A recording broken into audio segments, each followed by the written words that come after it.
My Hero popping off, Kaiju No 8 falling off, Demon Slayer first episode, Hashira training arc. We all talk about it in this episode of the Melanin Domain. We appreciate you guys being here. Let's check out this episode. Peace. All right, what's up? What's good? It's another episode of the Melanin Domain. We back here with our dude Beans in the house. What up, Beans? There's still some melanin in there, brother. We had to go way back, but we know we got some melanin in there, bro. But hey, man, we're here. We got a hijacked season of anime this season, man. We're gonna talk about. Let's start off with the first topic, My Hero. Our takes on Stars and Stripes. She plopped in, we plopped out, and then golly, she went out. She went out like a G. She down with a G. So this is spoiler alert if you have not caught up yet to the second episode. But Stars and Stripes got her quirk stolen. But she put one last rule on it that it will take out all other quirks. And even it took itself out, which was wild. And Shigaraki it was crazy, bro. The way his body was just, it was animated actually really well, in my opinion. Like seeing that, the bitch looked like it was hurt. It was hurting. Like, so I'm just so curious on like what is just going to happen to him? Like now he can't absorb any more quirks. Like I don't know, man. I'm really excited to see what happens next. But what's y'all take on that whole episode, the losing of Stars and Stripes? Let's start off with our guest, Beans. What was your take, bro? So, I mean, from the first second you really see Stars and Stripes, we were all like, that's American All Might. That's a Big Mac flying in on a fucking F-150. Like, this shit's hype. I'm hype as fuck. I be not always the biggest fan of what America does, but I love the idea of when we do come together, and that's like what that character was like, once again, just cheeseburgers, fireworks, for just all the dumb shit that don't even really matter, but it matters when we're all going like, ooh, ooh, ooh, ooh, when that unity comes together. Facts. That's what that moment felt like. And then it just kind of gets ripped away from you. Ripped off like a Band-Aid. And real fast, which I think was important to the series because it showed, especially at that moment, how big of a threat Shigaraki was already becoming. And now it's like, now that that's been taken back, how can he grow from that? Because it's not like he can just be weak now. Motherfucker's one of the main villains, so he's got to grow stronger. Which, I mean, I know what goes down because you already know I read the manga, but I want to leave it kind of to that openness. And man, I'm glad that they're animating it all really well because the mangaka, I feel like only got better the more they wrote. Like the more they wrote My Hero, the deeper the themes got in it, the better their art, the deeper their art got too. Like right when Vigilante Deku arc pulls up, that's when he was like, that's when he started cooking. Yup. Is that Gunna meme when he's fired to the pin to the fire, bro? Yeah. Bro, but I'm gonna piggyback off what you said real quick, like how she plopped in and plopped out. Like I feel like it was like two birds with one stone. It was kind of like, you know, how you can't have too many OP characters at one time. You know, yes, All Might's gone. We're looking for our next All Might, but that's a person we should turn to, and the person we should turn to is Deku, right? Like he's now the sole user of All for One. One for all. Sorry. Yes. For everybody. But then like we're like, okay, shit, even like All for One is threatened by Stars and Stripes, and he had that like little monologue about like these two cannot link up. Like these two link up, it's over for us. Like, or it's like a big fucking problem, right? So it was kind of nice to see like even how great her quirk was. There was a way to defeat her. Like, yes, she did sacrifice herself, but she had to because she knew that Shigaraki was too much of a threat for her to take on in that moment, and she had like no other help other than like her brothers from the army, right? So it was, yeah, it was kind of like, now let's just reset. Like, now let's just see, everybody's backs are to the wall. Let's just see what happens next. But let's go to Senpai. What's your take on that episode, brother? So when she came in, we all thought, of course, she was gonna do something, but not die. Like if anything, not die. Like, okay, she loses her quirk, cool. They had to figure that out. Maybe she survives. Just kind of passive stuff on to Deku about, okay, he has this. He could use that. You want to watch out for these things. Then, they get to the final battle and you pop out with some new shit. Okay, you got to figure that out. But, I mean, she come through, clean out, like, everything. So, he's this empty, open vessel like Deku was. So, low-key, this is kind of scary. Like, what is he... My man... Johnny Freshman's seen it. He knows. He's just sitting there, just smiling at us, like, "Oh, they don't know. They don't know." Like, what is gonna go into this vessel that makes him so much more stronger than he already was? Not finished. Like, he wasn't finished. It was already this strong, and competed with some OP power that comes in from America that you never heard of or seen before. She has a connection to All Might, so you like, okay, so she's gonna be a big part, and boom, poof. So. I'm really excited to see what, since we pan back to Class A, they're going to, I guess, have a big part now, in taking on what comes next. And, they started talking about everybody who's missing. Started talking about Dobby. You started talking about Toga. They kind of evolved. And they kind of poofed off the map as well because, they panned back to Deku getting stronger. So they got a lot of pieces out there that we're waiting to see come back together to just make this just an amazing, just amazing arc, and I'm here for it all. Yeah. All right, Davey, what about your take, my guy? Brother, I mean, I have no idea. I'm just like, one thing I will say that I like but don't like. It's like everybody else has a limit on their power. You can kind of evolve it, but like All For One and Deku don't, right? Because I'm like, with Stars and Stripes with the new order quirk, you could really fuck shit up. Like, I'm like, why didn't she say whoever steal, like, if someone's to steal this quirk, they die instantly, or my quirk explodes and completely wipes all quirks that this person has, which I get that was kind of what it was, but he still got some shit in his bag, you know what I'm saying? Or attack the main quirk of One For All, something, but it is what it is, right? But man, plot armor for sure. Plot armor, remember plot armor. Like we gotta something. I don't know. Somebody's gonna have to learn how to counter that one day. But anyways, bruh, just how she went out. Like I said, I was not expecting her to just die. I said she needed to die and give it to Deku. Of course, she just die, and nobody gets it. So that's just like, we saw this badass shit in 2 episodes or 2 episodes, right? And she's just dead. Like, the one thing I'll say is she's the only person we've seen really do severe damage. Like, all that shit that happened on One For All, where his face is all fucked up and he has tubes, he kind of came into the series like that from what we watched, from where the anime started. But when we talk about somebody who's done significant damage to whatever you want to call it, Shigaraki, whatever their identity is right now, like, that shit was making Buddy blow up. That he looked like them power lifters that whose muscle explode and they goddamn whole arm is purple and shit. Whole pack tear. Like, I was like, oh shit, what is going on? But yeah, man, sad way for her to go out. She might, whatever you want to call her. She was really like that. She was really like that, bro. And it was just crazy because when at the end of last season, you seen her coming in and you were like, oh, her and Deku finna do damage. And it was like, damn, 2 episodes in? All right. Yep. All right. For real. Yep. She might crazy.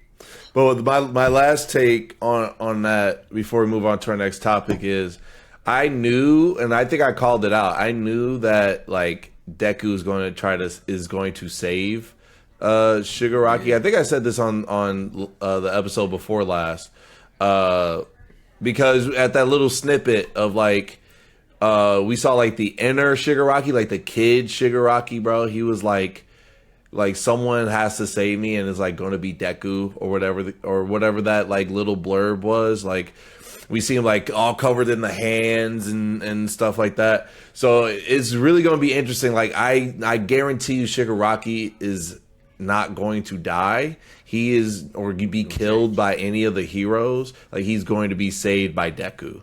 Like that little kid in him still wants a hero in his life because he feels like all the heroes abandoned him, but he sees the light in Deku and Deku's the only person that can reach him, type of thing. So that's my last little bit on that. But we're gonna move forward. We're gonna talk about Kaiju number 8. We're gonna talk about like what is this show so far hitting our expectations. Me and Beans have read the manga, but we're talking strictly anime. So is it meeting our expectations? What's our favorite parts? What's not our favorite parts? I'm gonna start off with Davey since he kind of had that hot take about it last time. Go for it, brother. I've realized how the way they're setting up the manga, it's like every 2 episodes, like some shit happens. So like the first episode was cool. Obviously he swallowed the bug, but then the next episode he fucks that big kaiju up or messes that big kaiju up. Then he's going, gets the information.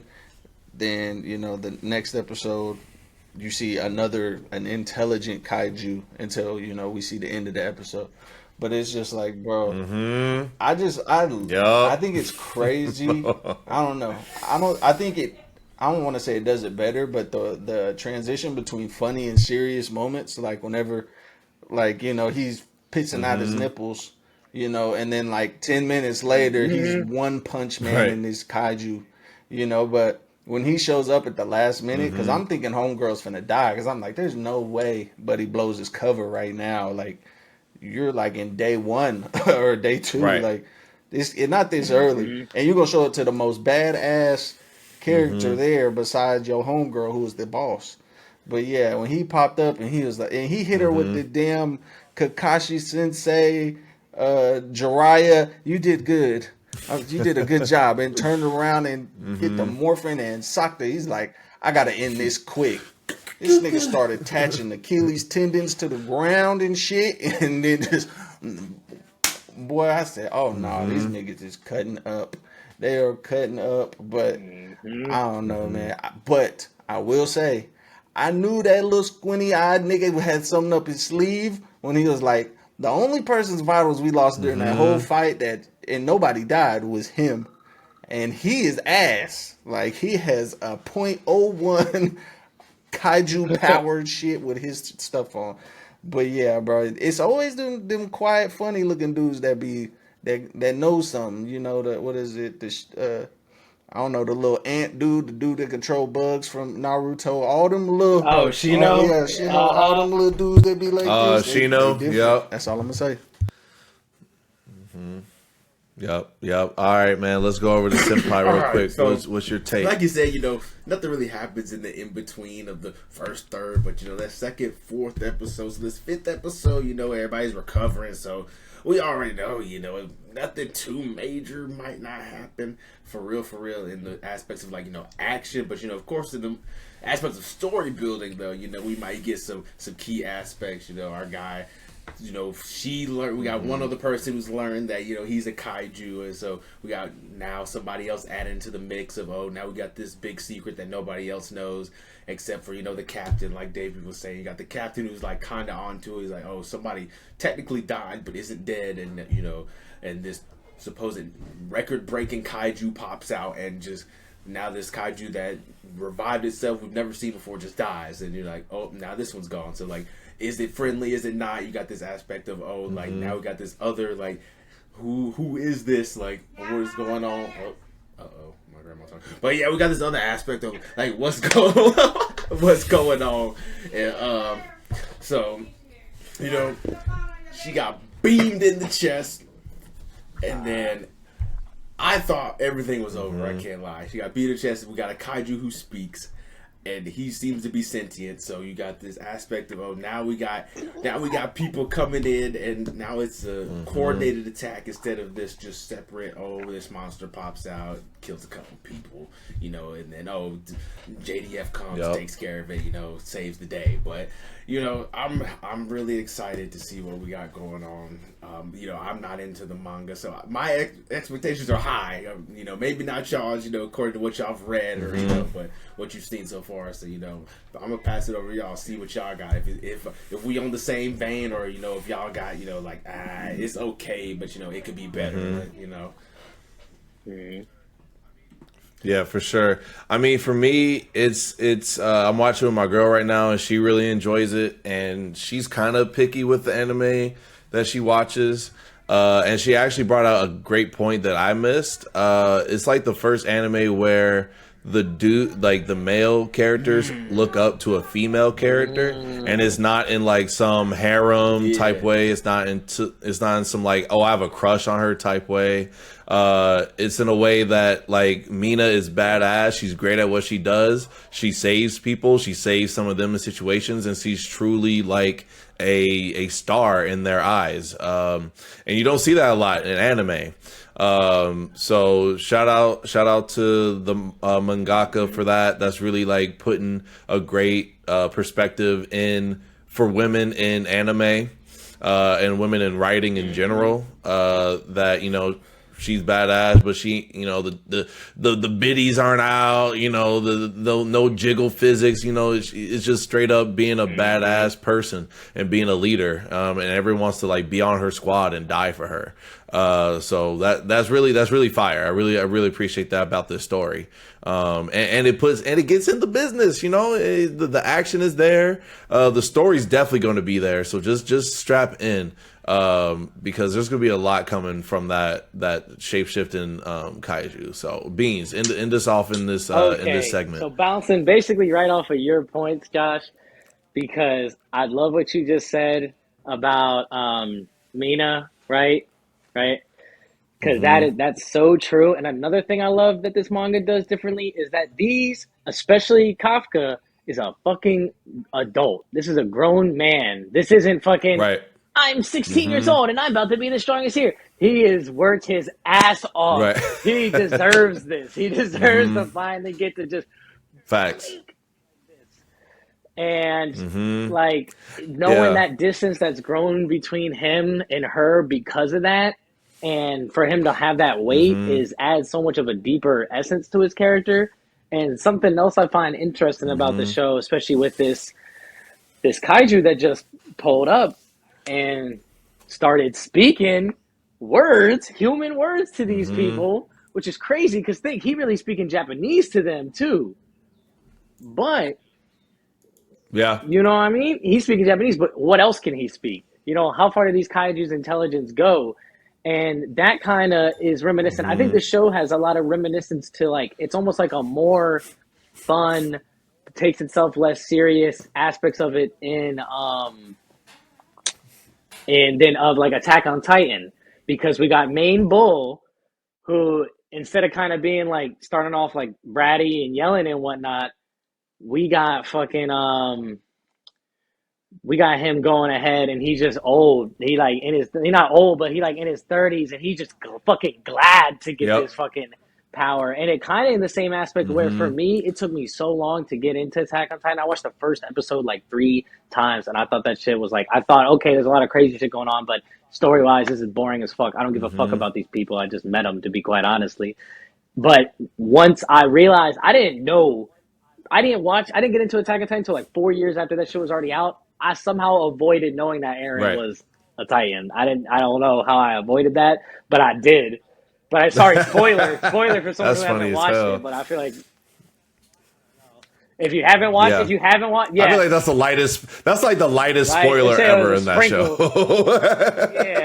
That's a dust. And then the whole aspect with like only certain people knowing at first that like, oh, he's a fucking Yami, he's a Titan, and how will that pan out in terms of this whole association that's literal job is to smoke you? You know, how do you navigate that?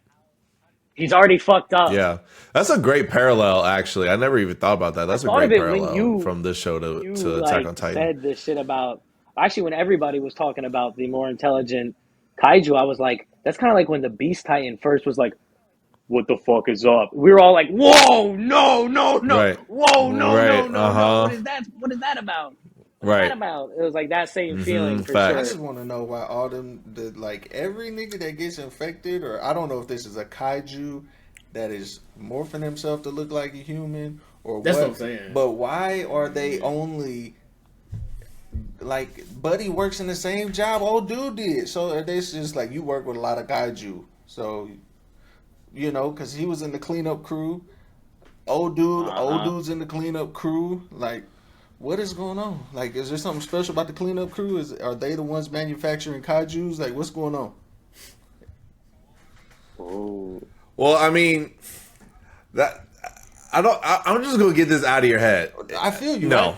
I'm just gonna say simply no. Because remember, this is the main clue from the last episode. Because the team said, "Come on, new guy." So we know them he's a new person on the squad.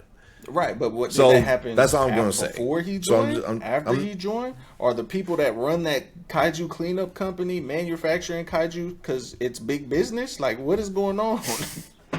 I think I think that would be crazy. that would be crazy as fuck. That would be crazy. That would be actually crazy. Like down the line, if that was ever a thing, bro, that would be fucking nuts. That would be actually really insane. But let's go on to our final topic. Talk about Demon Slayer, the long-awaited episode, the hour-long episode premiered last Sunday. I mean, it was honestly for a first episode, I was kind of satisfied. I was like. The last season, the first episode, I wasn't satisfied because I went to the movie and then they showed like 30 minutes of the first episode and I thought it was like that was just a waste of time. But this one, it was fire because at first you see the snake Hashira, and then you also see the wind Hashira. So you get to see what they do, right? So the snake Hashira kind of fire, like with the Slytherin like sword and shit, and he got his move set, and the wind got his move set. So that was pretty fire, and like seeing like that they're kind of like the water Hashira is kind of like doing his own thing, and that's kind of weird. Like what is he up to? And also the wind and Snake Hashira saw like the demon castle and they were like, yo, what is this place? Like they were like the first ones to actually see that, John. And then like everyone's getting healthy, the team's coming back. Nexico is speaking words, but funny as hell that he confused old yellow ball with Inosuke. That was funny as hell, bro. He was tight. He was tight as fuck, bro. But I think there's gonna be a fire season, bro. I really think it's gonna be really pretty goated. There's a lot that this can lead to. I thought it was going to be them training. I thought it was going to be like the Hashira training. I mean, they are training to like get the mark, and try kind of do what Tanjiro did like in the last fight, where they all like got that first breathing, mark or whatever. But they're training also everybody in the ranks. Like they're like trying to get everybody in the demon court like suited and booted. But I think it's going to be fire so far. I'm really excited. Davey, you was making a face. What was going on? Give us your take. Our fearless leader and whatnot told us this season was going to be ass, so that's why it's crazy to me that he is the first person to boost it. Hey man, they changed my mind. I'm not mad at it. I'm just interested, because I was thinking, right, because Rengoku's dad was a flame Hashira or whatever that we know about. Rengoku was a flame dude, right? Well, we don't see any other like kid snake, kids that have the snake shit, or kids that have, like Zenitsu. We don't see a lightning Hashira. Like these are, I don't want to say one of a kinds, but we don't see those others. So I'm interested, that since I've been watching, or since I watched the first episode. But yeah, just seeing the Demon Castle, and how they were all like, demons don't normally act like this. Like, what's going on? But I think, it's all a part.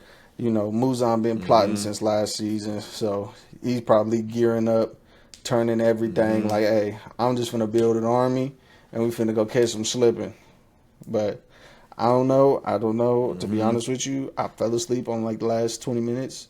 So but it was one of those things where it was like, oh damn, I forgot to watch X, Y, and Z, and so I started watching it last night before I fell asleep. But yeah. Bet. All right, Jug, give us your take, my guy. Token, like with the Wind Hashra, Snake Hashra, almost like falling into Muzan's castle. I thought they were gonna fall in and get trapped in there. And I thought low key they were about to either fight they were out, or they were gonna die. That would have been wild. Is at least the Wind Hashra, because he was in the front. So I was like, is he gonna get stuck in there? Like it's gonna close. He's gonna be stuck in there. He's gonna have to just fight all these random demons. Like. And is he gonna see Muzan and like not make it out? And then the Snake Hashra is like gonna go back and be like, I don't know what happened to the Wind Hashra, but yeah, he's in a different spot right now, like another dimension. And they got to go try to like after and go try to trade up and like go get this dude. But nah, he ended up not making it in there and just like stabbing the ground and like closed. And they were like, what the fuck just happened?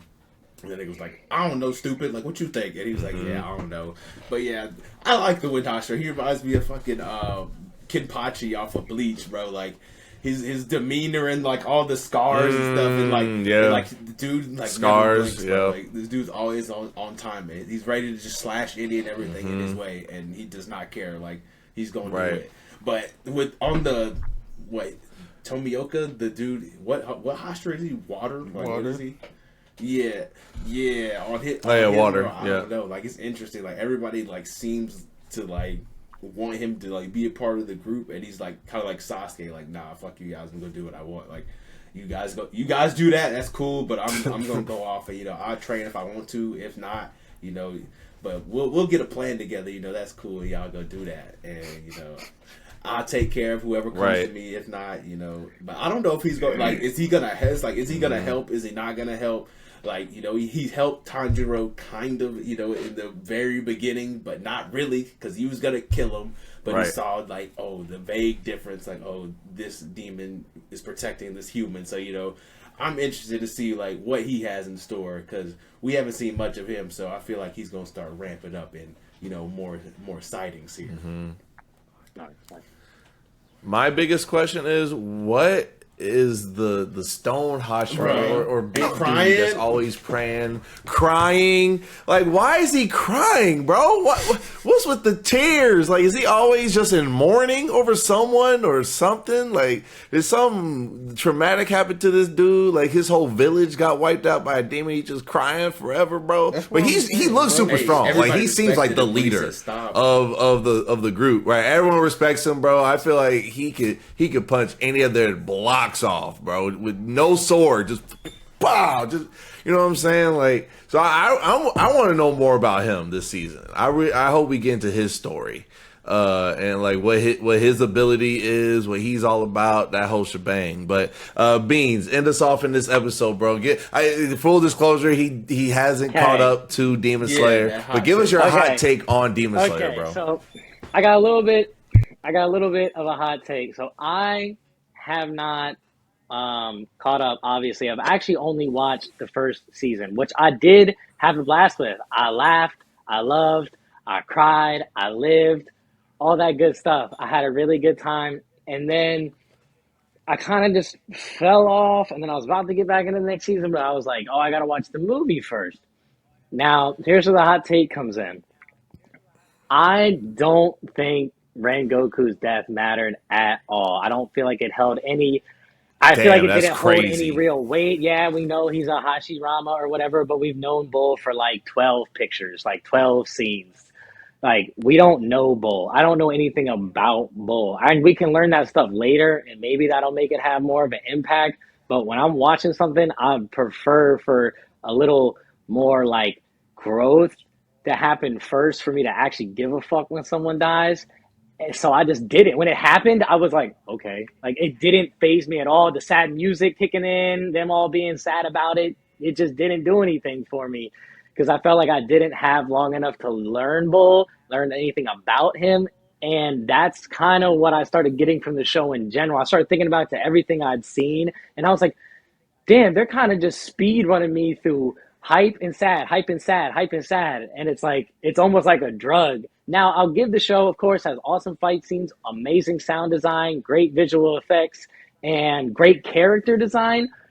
But to be honest, besides the caricatures that most of the characters are, and besides like Tenjiro himself and Nezuko, I don't see a lot of growth out of anybody, at least from what I've seen around and clips I've seen, besides maybe their powers themselves, which is cool. It's cool to see someone get stronger through their powers, but what are you as a character going as? But that was really the hot take, was the Rengoku thing. I still think the show is good, and I know sooner or later I will go back to it and watch it all because I enjoy it because it's fun. It's a fun show, but I sometimes feel like the sadness of the show is a little overhyped, because how can I be sad about something I just like? It's been 15 minutes, bro. It's been like 20 minutes I spent with this person. You know what's crazy? I was probably more sad yeah. about Rengoku dying than anybody in Jujutsu Kaisen. Honestly, That's crazy. Wow. Yo, crazy. That's wild, it's crazy too. you said that, because really, I'm the same way with JJK. I feel like almost everybody who died in JJK, we barely really even knew. We knew from what people said about them, and we learned more as you go into the manga about certain, like, I still feel for like Nanami and whatnot, but all right, hot take number 2. Nobara's death didn't fucking matter. She just it didn't matter. Josh has heard me say this before too. That's why his face is disgusted right now. That's fucking It didn't matter, crazy, bro. We know nothing about her, bro. That's the last time we're on this fucking pod, bro. Nah. They hung out for like a month. It's not like if Sakura died or some shit. You know what I mean? That would actually matter. We hope for that one. A month. They killed Neji before they killed Sakura. That shit's crazy. Damn. Not. Bro, I just saw that. All right, let me not go off topic. I'll tell you, once the podcast is over, I'll let y'all know where I'm at in Naruto, because I'm like only 80 chapters left, and then I'm done reading it for the first time in my life. Okay. Damn, y'all takes is crazy, man. But yo, bro, we appreciate Bean stopping in to the pod. We hope you guys are enjoying these episodes. Make sure to download us on Apple Music, Apple Podcasts, Spotify. We out there. We got a new Instagram up. Make sure to follow us, and make sure to follow our socials at the bottom of the description. We appreciate y'all. We out. Bye.